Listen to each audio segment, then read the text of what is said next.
Se ha tratado de ubicar en una u otra naturaleza jurídica al eximiente de miedo insuperable. Ya se le ubica como una causa de justificación, se le ubica como una causa de inimputabilidad, se le ubica también como causa de no exigibilidad.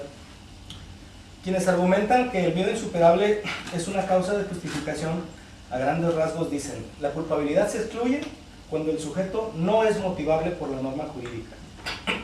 Como las personas que sienten miedo sí son motivables por la norma jurídica, entonces no estamos hablando de excluyente de culpabilidad. Dicen, sin embargo, no los vamos a castigar, no porque no puedan percibir la norma jurídica, sino porque la norma jurídica no va dirigida hacia ellos. La norma jurídica no quiere coaccionar a esas personas que sienten miedo. Es básicamente el argumento de quienes argumentan que es una causa de justificación. Aquí consideramos, en cambio, que todas las causas de exclusión de responsabilidad penal implican la posibilidad de motivar al sujeto. Solo así tiene sentido la prohibición de conductas. El derecho, creemos, sí está interesado en dirigir su norma de motivación aún a quienes actúan bajo miedo insuperable. Hay un ejemplo que lamentablemente ha ocurrido, donde secuestran a una persona y le dicen, mira, después de que nos pagues tu rescate, te vamos a liberar, pero además necesitamos que nos proporciones el nombre de 10 empresarios. Tú eres empresario y necesitamos el nombre de 10 empresarios más para estar en nuestra lista de secuestrables. Entonces, danos los datos y te soltamos. La persona, por salvar su vida, por todo lo que ello implica, proporciona los datos.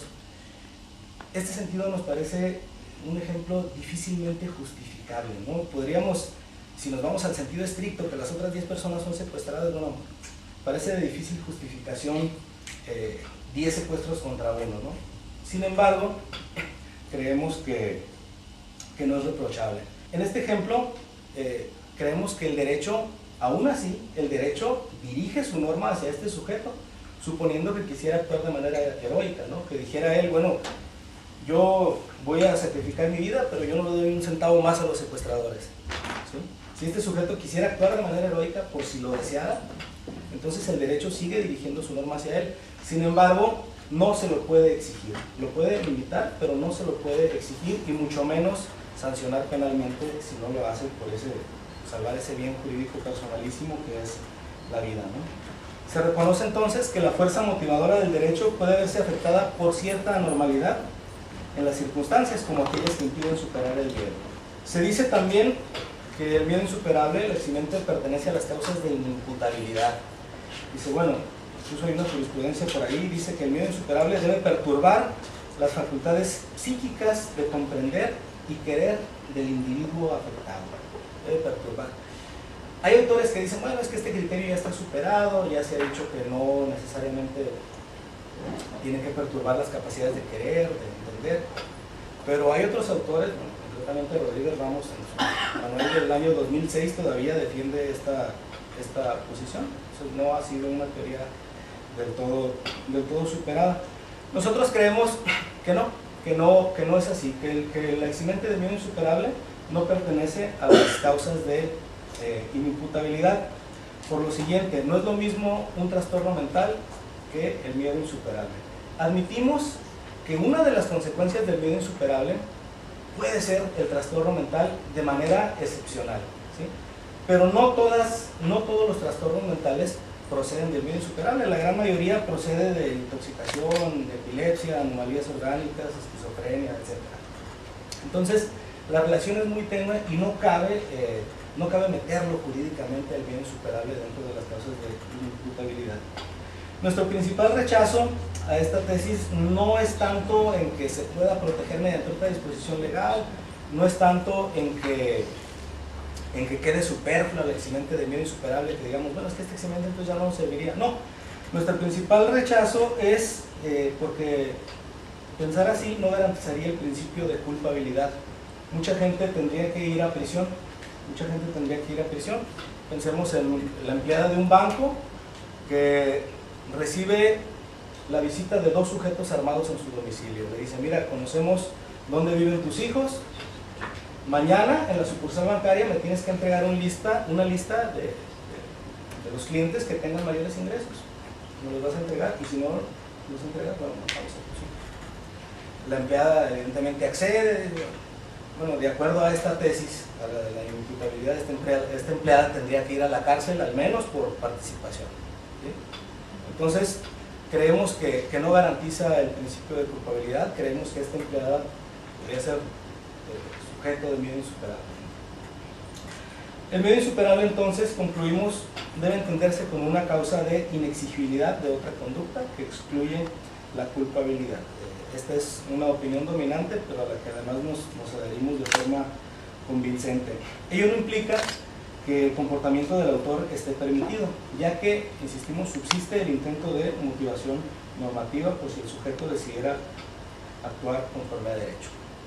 En algunos sujetos especiales el nivel de exigibilidad puede aumentar, como es en el caso de los funcionarios de seguridad pública.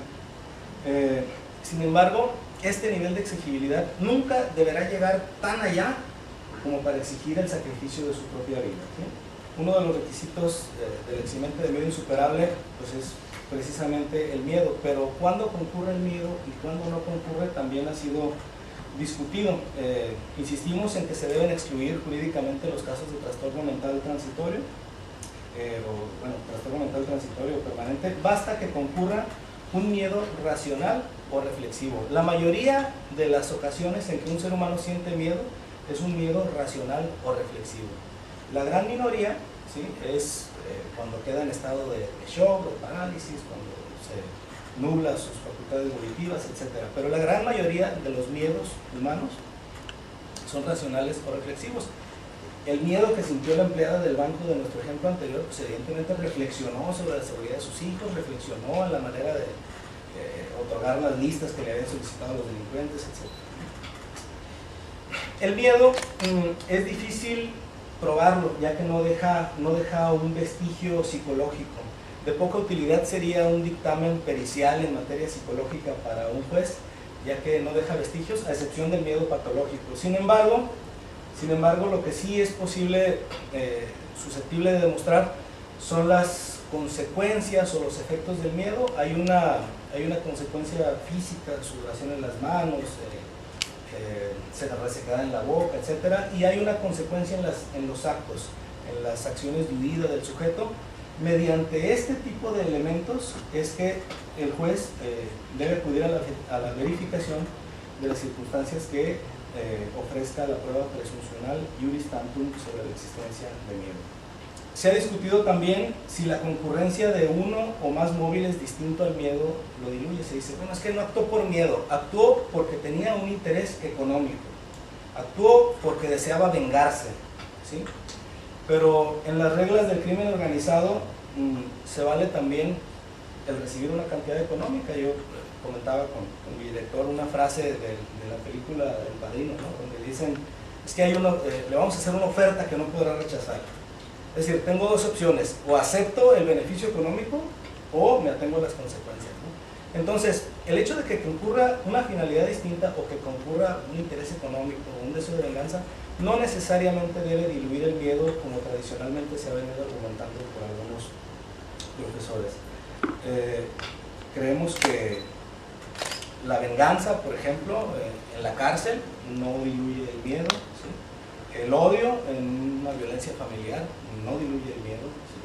Entonces, con esto tampoco se intenta proteger a quienes mienten. No se trata de proteger al mentiroso ni de ser excesivamente garantista. Lamentablemente lo más complicado de esto es la cuestión probatoria, donde tenemos que recurrir a elementos paralelos, a circunstancias, pero no se trata de proteger a mentirosos, se trata de verificar si realmente concurrió el miedo. La superabilidad es otro argumento que se ha venido discutiendo. Bueno, ya tenemos más o menos cuándo es el miedo, pero cuándo es superable y cuándo es insuperable. La superabilidad no debe entenderse desde el punto de vista psicológico. La superabilidad debe entenderse desde el punto de mira normativo. No sería adecuado que el derecho exigiese a una persona la realización de una conducta que la mayoría de las personas no podrían desplegar si se encontrasen en esa situación de anormalidad motivacional. Por ello debemos apoyar la idea de la insuperabilidad en el criterio del hombre medio en la posición del autor. Este criterio del hombre medio ha tenido duras críticas por su inexactitud, entre estas críticas se dice, bueno, es que no podemos acudir arbitrariamente, el derecho no puede depender del comportamiento estadístico de los ciudadanos, ¿sí? Y por otra parte, llevar el criterio del hombre medio a la posición tan concreta del autor nos conduce a eximir todas las conductas con miedo, pues ex post, una vez ocurrido, bueno, pues nadie habría superado su miedo, todos los procesados habrían incurrido en miedo. Sin embargo, creemos que este criterio sí que puede ser de utilidad. Este criterio, si hablamos de la insuperabilidad, que hay unas circunstancias, una normalidad motivacional, esa normalidad motivacional puede tener un plano objetivo donde podemos observar, por ejemplo, la superioridad física de la persona que tuvo miedo, si estaba acompañado, si estaba armado, si estaba dentro de un vehículo, si estaba en una estación de policía. Hay circunstancias que nos pueden, circunstancias objetivas que nos pueden dar indicios sobre la existencia o la superabilidad del miedo. Hay otras circunstancias objetivas, subjetivas, los conocimientos del autor. Por ejemplo, bueno, me está amenazando una persona que es físicamente inferior a mí, pero yo sé que pertenece a determinado grupo de criminales organizados. Eso es un conocimiento subjetivo que también incide en esa normalidad motivacional. Irnos a esas concretas circunstancias creemos que nos puede dar una utilidad al criterio del hombre medio en la posición del autor.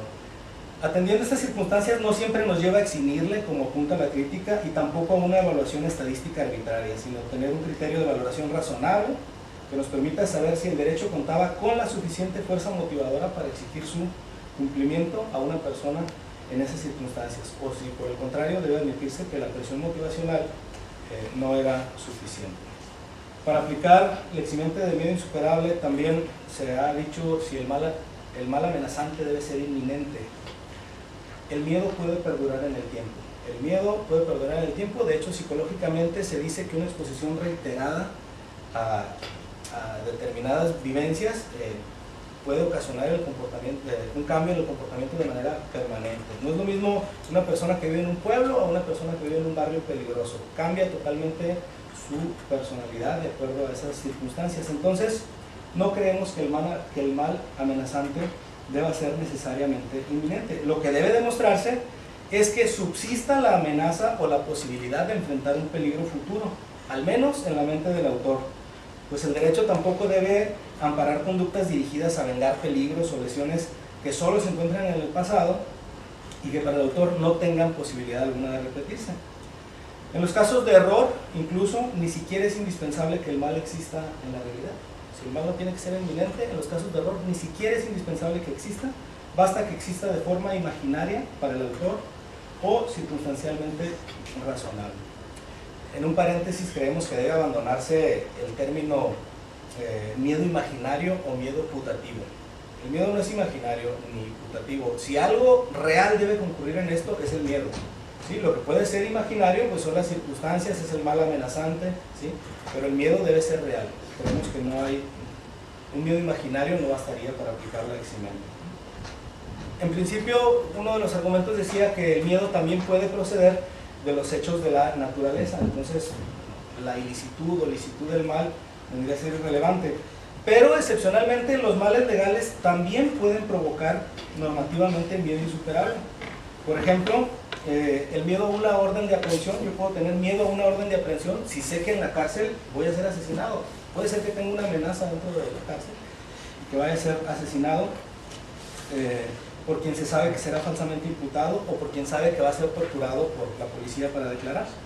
Ya que, bueno, los mecanismos de seguridad no siempre están al alcance de los ciudadanos y a veces los mecanismos de seguridad son la propia fuente del miedo. Entonces, los mecanismos de seguridad no siempre están disponibles. La ilicitud del mal a veces es, la licitud o ilicitud del mal a veces es irrelevante, ¿no? Se puede tener miedo a un mal lícito. Es parte de las consideraciones que tendríamos que hacer respecto a la criminalidad organizada sobre el eximente de miedo insuperable.